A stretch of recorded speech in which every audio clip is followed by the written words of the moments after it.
The presidents want to do something better. That is, see how they can actually leverage on this one and get the best out of it. Not surprised defending champions, talking about El Shakir of Egypt, retained the title.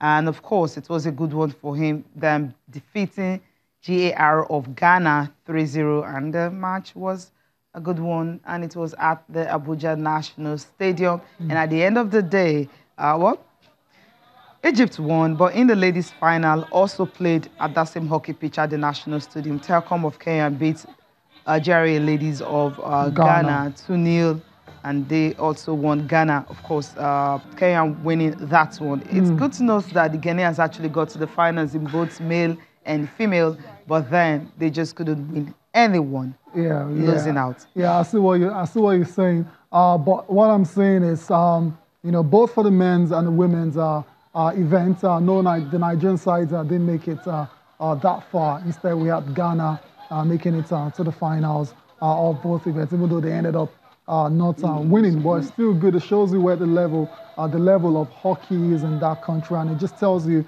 that Nigeria still has some way to go when it comes to competing with the very best in Africa. And that's why you're having the president actually blaming the underdevelopment of hockey in Nigeria as one of the reasons why they underperform here and they didn't even get to the final. And of course, he understands that sponsorship is actually key, which they don't have. And if he's feeling that if they have more sponsors, they definitely want to get higher. I'm talking about Abdul Ningi, who happens to be the president of Nigeria Hockey Federation. Let's listen to him now.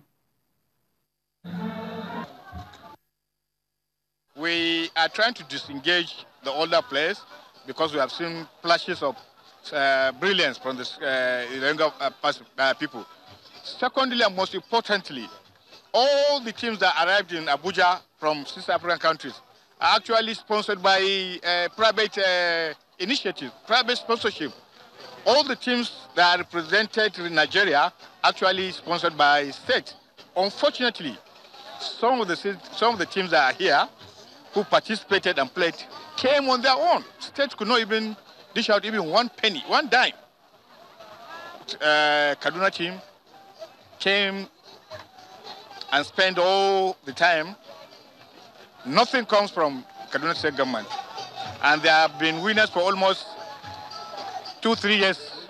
They are the defending champions under 17, defending champions under 21, defending champion of the Super League, defending champion of the National Sports Player. But yet they're here.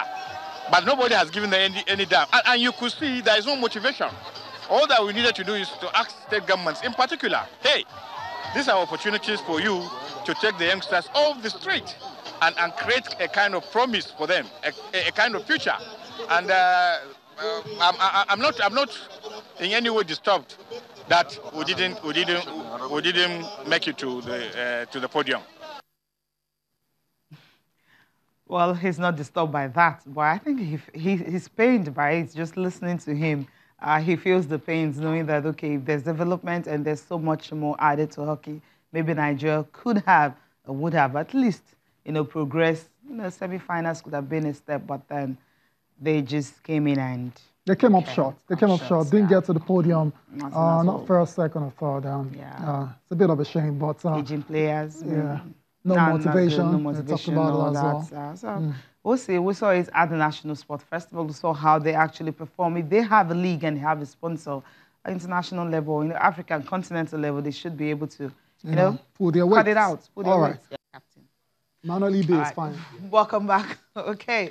I was just enjoying the highlights coming from our FIFA Club World Cup, where you have Real Madrid, of course, winning it for the third time. That's historic for them. We'll be able to break that. It's definitely going to be very, very difficult. Okay, we have guests in the studio. We'll be talking about amputee football. Remember how they actually had to source for funds from everywhere, GoFundMe and Twitter and everywhere. People had support for them to be able to, go for the World Cup. And if they've not gone, what that would have meant for Nigeria? It could be, they might just be banned, but somehow they were able to raise the money and they were able to go. Right here, we have the captain and, of course, the coordinator in the studio this morning. I'll start with Goodluck Obieze. I mean, he's a popular one. Everybody knows him. Good luck. It's good to have you. Good morning. Good morning. Great to have you. Yes. Emmanuel Ibe, the captain. Good morning. It's good to have you here. To be here. Okay, where do we start from? Let's just start from, you guys' experience, going to the World Cup for the first time. We know how difficult it was, trying to get involved. When you guys got there, how was it? Tell me the experience you had. First of all, I thank God for making it possible. And I also thank Channels TV. They were there for us. So, and also thank the Nigerians who supported us, because I believe without them, we are not going anywhere. Actually, it happens 2003, when the game started.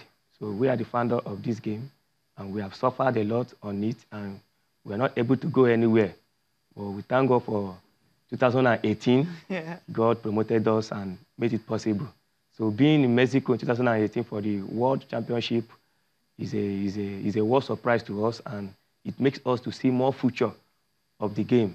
And we should know where we are going and know what we should do. So I really thank God for it.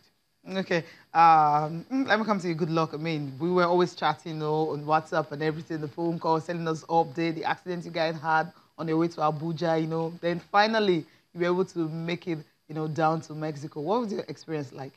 I really thank Nigerians, mostly Atiku and the Nigerian Super Egos and the president of